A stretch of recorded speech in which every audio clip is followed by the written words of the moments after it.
Hi and welcome along to AFTV News Daily. It is Sunday. It is a beautiful day outside, although a bit windy, and it's a bank holiday weekend. If you're over here in the UK, that means that normally this would be like an extended weekend. You'd have a day off tomorrow from work, but it just seems like a normal day. This would probably have been the weekend as well of the FA Cup. So we'd have had the FA Cup final being played.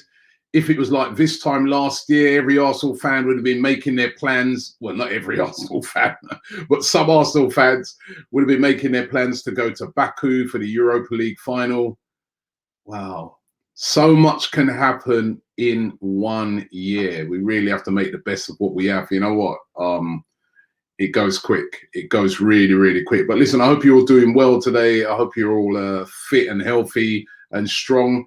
And of course, football back, as we saw yesterday. It's the Bundesliga that are leading the way at the moment with football. Again, quite a few games on there yesterday, and Bundesliga games played. Some of the standout games were Bayern Munich's 5-2 win over Eintracht Frankfurt. Watch that. It was a very entertaining game, even though there was no fans there, but very entertaining. Dortmund beating Wolfsburg by 2-0. Probably the most, anticipated game of yesterday was Borussia Mönchengladbach versus Bayer Leverkusen. Both of those two teams pushing for the top four. And as you can see in that picture, that man was the star of the show. That's Kai Havertz. 2 goals again. He's been on fire since the comeback. He is such a good player. He would be the perfect replacement for Mesut Ozil come next season. I think is when we really cry about the ambition of Arsenal. Now, I know it would be a deal like that would be something really difficult to get done, because obviously a guy of his quality wants to be playing in the Champions League. He's been doing well in it this year. So that would be the problem in getting a player like that. And of course, he's linked with loads of other teams. I think Liverpool also in for him. But a super ambitious Arsenal should be trying to make a move for a player like this, because I think it's clear for everybody to see that he is going to be a real superstar player in the coming years. A really, really talented youngster, Kai Havertz. And I think he's going to end up with Bayern sniffing around as well. He's definitely going to end up somewhere big, and we're going to be hearing a lot about this guy over the next few years, because he really is a star player. And what also one of the really sort of I find this a really cool feature, what they did over there in Germany, and it was the Borussia Mönchengladbach and their fans. Now, as you can see there, and if you watch the game, you could see that it appeared that behind the goal and on some of the sides and that it was packed with fans. However, as we know, fans aren't allowed in the grounds at the moment because of the lockdown. They were actually cardboard cutouts, as you can see here. Now, each one of these Borussia Mönchengladbach fans paid to get these cardboard cutouts put in, and I thought it was a pretty cool idea and a pretty cool feature. And they all paid to get those cardboard cutouts. I think there was 13,000 of them in all, and all the money. A big portion of the money that went towards making these then was donated to charity. So I thought that was a brilliant idea, and it's not the same obviously as having fans in there, but they're not plastic, they're cardboard, and it was a good little innovation by Borussia Mönchengladbach. However, the cardboards couldn't help them to get over the line, as I said, because they did get beaten by 3-1 by Bayer Leverkusen. Lots of leagues now starting to look like they're going to come back. La Liga announcing yesterday from the 8th of June, they're looking to resume. So looking to resume their league. So that league is going to be played again behind closed doors. We had Pippa on the show last night, and she was pointing out what it's going to be like in the Bernabeu and Barcelona. Those huge stadiums with no fans in it, inside those stadiums. I mean, watching the Bayern game yesterday, 80,000 capacity, nobody in there. You know what I mean? It does look weird, but they will be resuming from the 8th of June over there in the Liga. So they're coming back. Of course, we know the Premier League set to come back probably around about the 20th of June, so a little bit later on. They've done further coronavirus tests in the Premier League. I think now, what was it, 996 were tested in their second round of testing. And remember, that's not just footballers, that's staff and everything.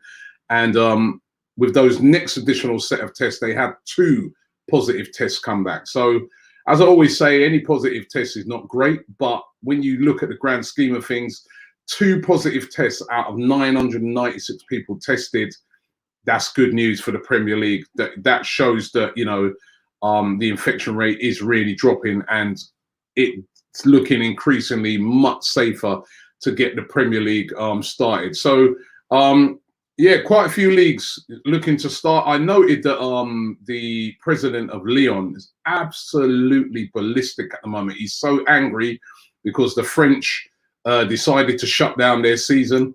And he's saying, you know, if only had they been patient and waited. You can see that La Liga, the Premier League, you know, Bundesliga, they started back. Serie A are coming back. Why did the French shut it down so early? He's really angry about that, of course, particularly so because they didn't get a European place because of their position at the time. And you know what? I argued this when me and DT, we were going back and forth. That's what I kept saying. You can't make a decision today sometimes based off of what's going to happen in the future. You don't know.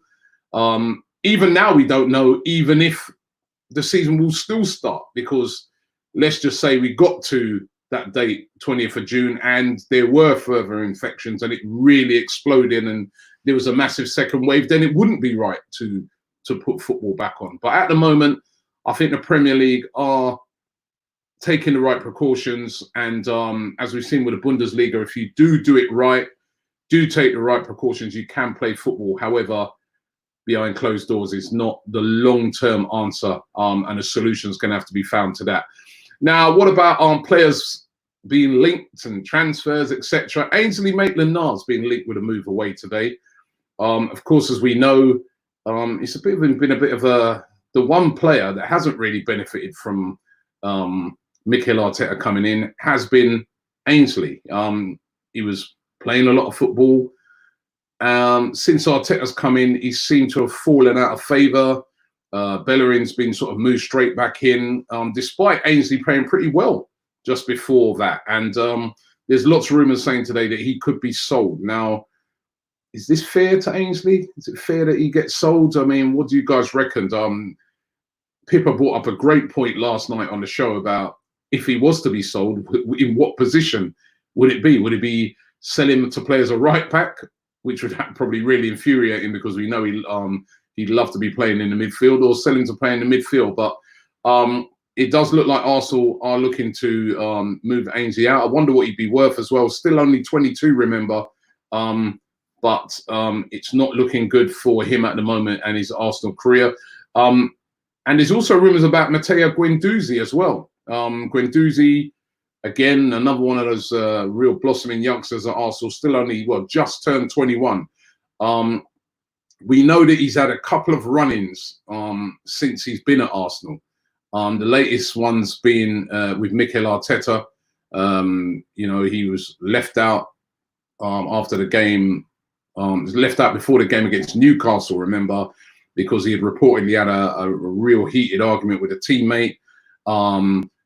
He fell out with Arteta apparently in Dubai, and there's rumours that he could be sold. I wouldn't like to see this. I think this guy's a real prospect. Remember, you know, breaking into the French team, you know, he's come from nowhere, this kid. I mean, he does need to get, you know, his head in the right place. He does need to listen. He's very, very far from being the finished article. There's a lot of work that needs to be done on his game, but he can be a very, very good player. But he does need to learn to listen, you know.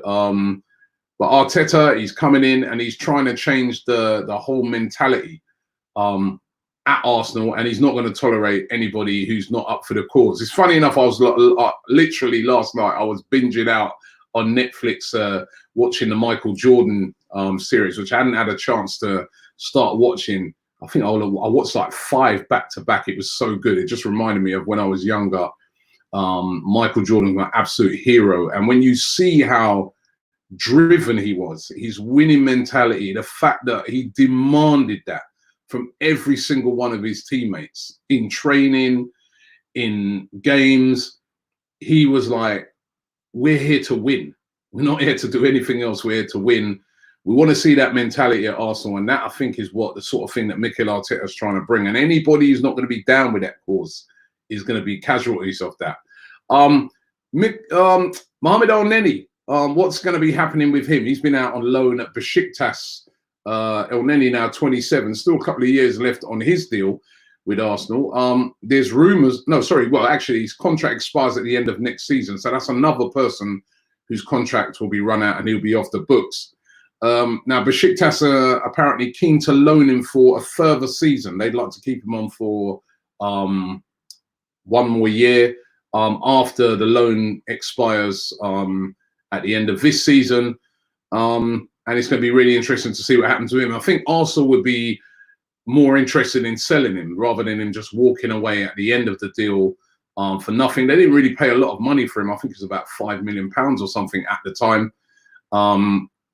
But I think Arsenal would rather sell him for something rather than he just go out on another year's loan and then he just leaves at the end of that for nothing. But we have to wait and see how that one pans out as well. Hasn't really worked out at all for El-Neni at Arsenal. He's never really been a regular starter.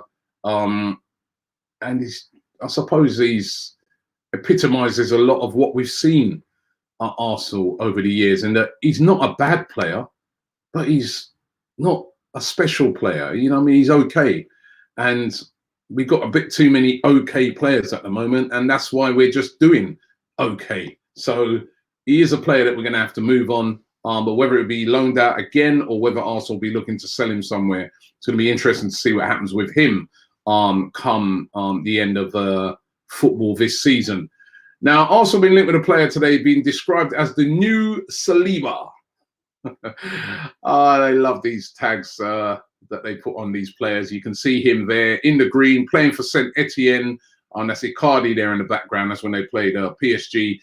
His name is Wesley Fofana. He's only 19.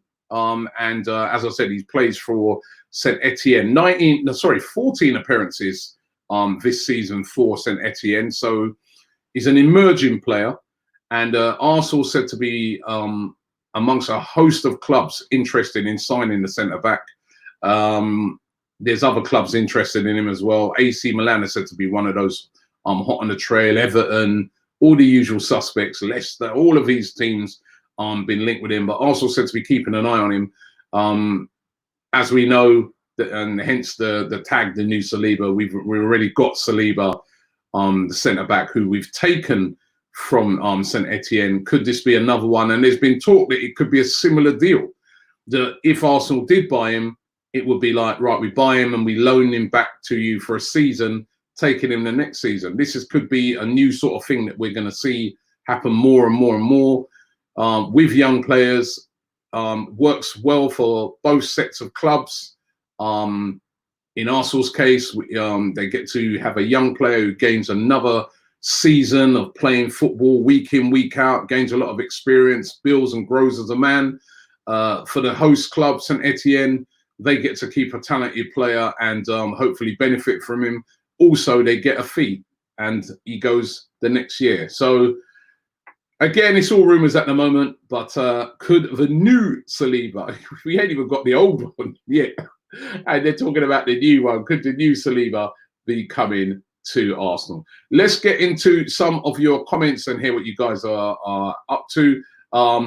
Khalid says, El-Neni is the worst midfielder I've ever laid eyes on. He's, oh, come on, he's not as bad as that. As I said, the problem is he's an average midfielder.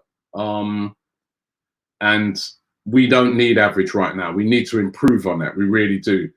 Nathan Roy says, Robbie, don't worry. Saliba is the next Van Dijk. He was part of the worst defensive team in League One. It was, but Saliba was a standout player. I remember, as people have been pointing out, they've done a top 10 most talented youngsters in the world right now, and Saliba's in that top 10. So, yes, you can be playing in a team that's, you know, not the greatest, but you can still be a good player. You can't just judge it completely off of that. Tom MB here with a super chat. He says, feel sorry for El Neni. Out of all the lazy half-effort players we've had, El Neni would always turn up, not the greatest, but always put an effort in. I don't think you can doubt his effort. His effort has always been there. But as I said, problem with El Neni, average. It's nothing special, you know. If you're playing against Norwich and El Neni was playing for them, that'd be the sort of player you'd expect to be playing at that level. And no disrespect to Norwich, you know, in our midfield over the years, man, we've seen so many top talented players. Yeah, come on, we can do better than that. TZ British says, what is your ideal lineup for next season? And where do you think it all went wrong for Emery? Well, I'm not going to do my ideal lineup, but my ideal lineup, as I said, would have Kai Havertz in there playing the Ozil role. But that's my dream lineup. Where it all went wrong for Emery was this time last season, where first of all, we hadn't made the top four when we should have made the top four. We messed up big time. And then we went and lost the final, you know, to Chelsea. And again, for me, the big prize of that was, winning a final would have been fantastic. And, you know, it would have been brilliant to win a European trophy, even though it's not the one we want. But the main prize for that was getting back into the Champions League. And basically, Unai Emery last season had 2 chances to do it. 2 bites of the cherry, right? You don't often get that. And he failed on both of those. And that was the end of him. It was all downhill after that. Jonas says, sell all the dead wood in Arsenal and buy 1 or 2 world-class players. Well, it is about moving out some of that dead wood. And, I don't like to describe players as dead wood, but I'm sorry, El Neni does come into that category. Hi says, same old, no risk being taken with big signings. I'd really like to see Arsenal make at least one big signing this summer. And that was, to me, Partey probably falls into that category. He would be a great signing. Or somebody like a Havertz. I know Havertz will be hard to get done, but I want to see somebody in that ilk, especially in that midfield area. Simon says, the dub father. Don't forget, you can watch my reaction to all these dubs, the dub memes that are always sent out, right? Yes, that video is out right now. It came out this morning. Thank you very much, Simon. Madupi says, Robbie, I think it would be best to sell Guendouzi because his contract ends in 2022. And if he does not want to sign, then out of the door you go, sadly. Well, I think, Guendouzi, he's a good young player. And I think he will get better. I really do. Amar23 says, Guendouzi has got all the potential to be a world-class midfielder. Yes, we need the funds, but selling one of our best youngsters is not an option. Love your dub means reactions, Robbie. You're a true sport. He says, Robbie, thank you very much, Amar. And then you made some great points there. You know what I mean? He does have the potential to become a world-class midfielder, but he's nowhere near that yet. And he needs to learn. You know what I mean? As my dad used to say to me, you better learn. You're young. Learn your trade, man. You haven't made it yet. You've got a long, long way to go. But if you dare and you listen and you learn, you're going to be a top player. Jabo says, morning, Robbie. Can you use your Don contacts to get MJ in our dressing room to bring in the winning mentality? Well, I hope that's Mikel Arteta, MA instead of MJ, right? I hope that's him because, we've got to get that in the dressing room, really do. K's Dove says, Don Robbie, please say Happy Eid Mubarak to our Muslim brothers, including Ozil, and that's from Cheshire. Yes, Happy Eid Mubarak. All of you guys out there, all Muslims out there, Happy Eid Mubarak. Lots of celebrating. Mo, did you stick to it? I'm sure he did, man. Mo, you know what? Mo, let me big up Mo. He really excels during this whole fasting period. He does lots of stuff for charity. I've seen it in my own eyes, man. He does lots of hidden things that people don't even see. Really respect that guy, man. You trust me, you know what I mean? And, you know, particularly during this period, he really, he does some brilliant things. So well done to Mo and every other Muslim out there celebrating. Let's get to Sam the Gunner AFC. He says, do you think the centre-back trio of Mustafi, Saliba, Mari can get us a top 3? Can you also shout out my friend Peter File?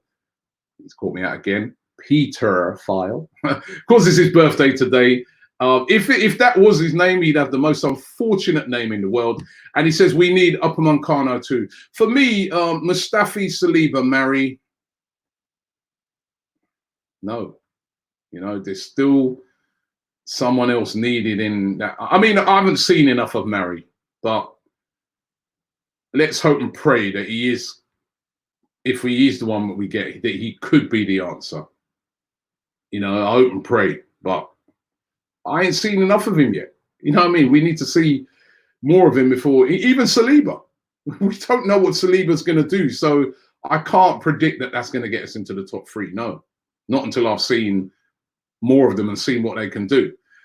Ferris says, we don't need defenders. We just need Pablo, Mari, and Saliba. Another one. He says, unless we sell Torreira, Ozil, and Aubameyang, all we need is an attacking midfielder and maybe another playmaker.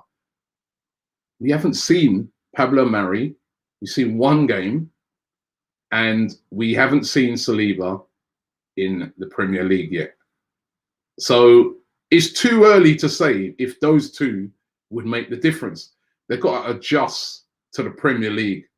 For centre-backs, it's really difficult. Senderos, when we had him on, was saying how difficult it is when you get to the Premier League, you know? It's not, you know, it's not as straightforward as saying that these two guys will be our saviours, you know? It's going to be a hard road for them. But I hope you're right. Mohammed says Arsenal need to play 4-2-4. With all that threat up top, Arsenal would be lethal on the attack. And he says, Eid Mubarak, all people. I don't know, man. I could see that midfield, the current midfield, getting exposed if we played that system. Play it against some teams, but definitely not against all teams. Madupe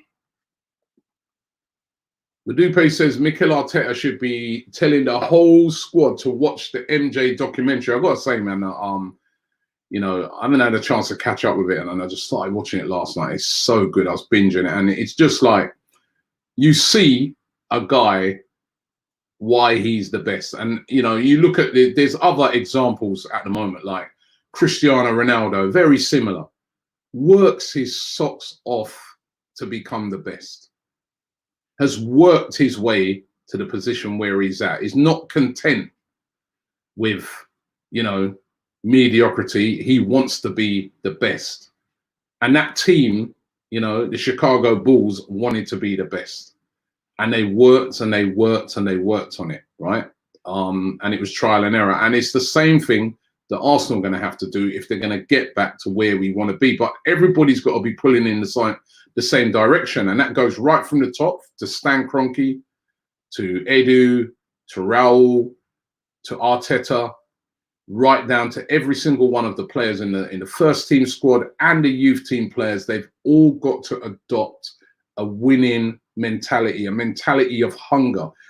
And I just feel that over the last, you know, 5 or so years at Arsenal, that mentality has not been there. We've heard players like Fabregas saying it, you know, Ashley Cole saying that, you know, the club lost this winning mentality. We got to get that back, and it has to be something that is throughout the whole club. That's when you're back on track to be able to start challenging again. And we've been in a state of comfort for far too long at Arsenal, and that needs to be shaken right out of the club. And there's certain players that are going to have to go. The op says, I've watched Saint Etienne quite a lot because of Saliba, and Fofana has sometimes impressed me more than Saliba. So could it be get them both? But then our team as a whole didn't have that great a record defensively. This man says Robbie Saka's position isn't a left back either, but he stepped up into that position more than what we'd expected. But Maitland-Niles is not stepping up. Also, he's got more time in that position to improve. He was starting to step up, though, in the right back position. I felt at first, you used to hear me say it a lot on fan cams, argue with a lot of fans and say, personally, come on, Maitland-Niles, stop moaning. You're right back now. You're in Arsenal's first team. You know, all right, you love to play in midfield, but that's where you are. Make that position your own. You're playing there. You are first choice in that position. Make that position your own. And I didn't think he did that for a long period of time. Then Chambers come in, was actually doing pretty decently in there. Remember, look how many times Chambers has been shifted around, right?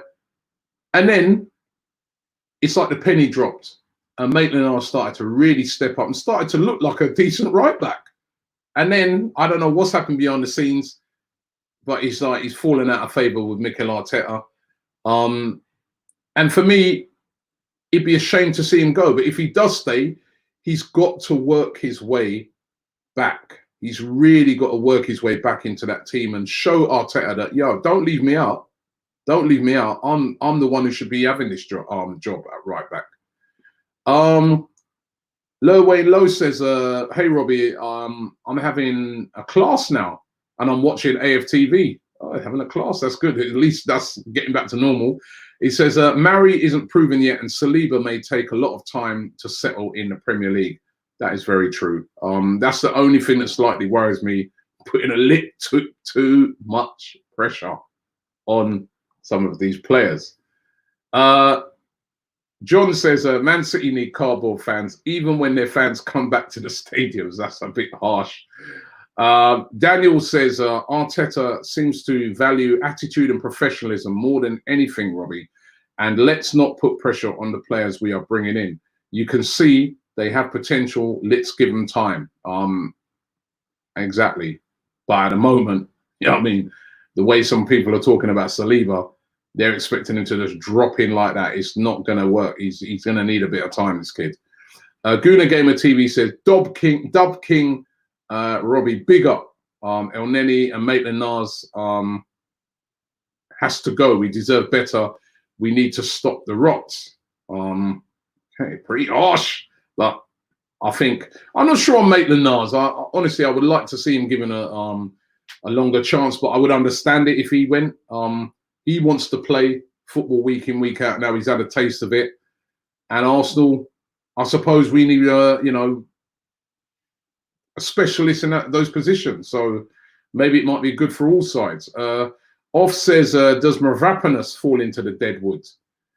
I sorry to say that at the moment, to me, he does. What has he done since he's been there? And a lot of that hasn't been very unlucky with injuries. But we haven't got time to, you know, we've got to get strengthened those areas, and we've got so many centre backs. David says, I really don't think Hector is good enough. He's decent, but he needs to be replaced with someone better. He can go for one more season at most. Thoughts? I think I'd agree with you on the one more season thing. I think he deserves a chance because he's been injured. And he's coming back off an injury. So, but it's a big season for him. I think he really has to now show us what he can do. If he can, you know, then great. We don't need to be thinking about a right back. Kai says, morning, Robbie. Dembele is back on the market. Do you think Kroenke could pay up and bring him in? Well, I don't think. Where would Dembele play? You know, I mean, they're saying that his price has dropped around about 50 million or something like that. But where would he play? He's been very injury prone as well. Great player, but for me, we've got Pepe now. I don't think we need Dembele. Again, I'd be more inclined to use a 50 million either on a Partey or use that money to bring in somebody like a Kai Havertz or somebody like, if you could get somebody like that. Ibra FN says, if Kroenke gives no cash injection to the club, he can take away every share and shove it up his ass because his ambition is taking the club backwards. Lord's Official says, Don Robbie, heard your last All Guns Blazing podcast. It brought a smile on my face. Honestly, looking at the coming fixtures, what is your thoughts on us getting into the top four? Seriously, please make me smile. that we have a chance. I think realistically, 5th or 6th is more realistic. It's going to be very tough to get into the top 4. But you know what? You do not know what is going to happen. I feel the team that comes back and can adapt the quickest to the surroundings of no fans, can adapt the quickest with fitness. That is going to be really important. A team that comes back fit, right, is going to have and focused as well. Because remember, you're going to be playing in a stadium, no fans, but you know the world is watching, but there's no fans. You're going to have to be focused. You're going to have to be fit, and you've got to hit the ground running. The team that does that the best, they're going to win a lot of points. They really are. So it's about professionalism. It's about, you know, being ready to go straight away. So there is a possibility, because it's shaken a lot of teams off of their momentum. I mean, even us, we was on a bit of a momentum before the whole thing came in, the whole, you know, stopping of football. But who comes back the strongest? And you might see some surprising results. Raul says, who is the new Saliba? By Jonathan Tah or Joel Voltman. Jonathan Tah, who wasn't getting the rave reviews off of our guest Max the other day, who was saying that, you know, he doesn't really rate him. He makes too many mistakes, and he watches all the games over there in the Bundesliga. He's a big Borussia Dortmund fan. Best in the World says, hey, Robbie, do you know what order the fixtures will be played in when we returned? I.e., will the City game be the first game we play? Will make a huge difference on the table. Do you know what? I'm not sure. I would have thought the City game would be the first. I would have thought they'd just resume it as it was going to be. I don't think they'd want to be changing around the order, because, but then that City game was almost like the game in hand, wasn't it? It was one of those games that we hadn't been able to play because Man City had been playing in the League Cup final. So that's why that game got postponed. So I presume that the first game could possibly then be Brighton, because we're supposed to play Brighton on that weekend. And then maybe with the City game then following in the week. So I reckon probably the Brighton game. I do think it will follow order. And then at some stage, they'll slip that City game in somewhere. I'm going to do the last couple here. Christian C says, I don't want people overhyping Saliba. Let the guy develop and give him a chance. The patience is running out within the fan base. We've been crying out for a quality defender for ages. That is right. Let's get one more. Ilya says, hey, Robbie, this is a time where Rob Holding has to step up now. Again, bit of a forgotten man, Rob Holding, because of injuries. Big year for Rob Holding. He, of course, does really have to step up. Thanks for watching the show. Don't forget, I'll be back tonight with the Sunday lockdown Q&A, so make sure you check that out. Happy Eid Mubarak to all Muslim fans around the world as well, and have yourself a fantastic day.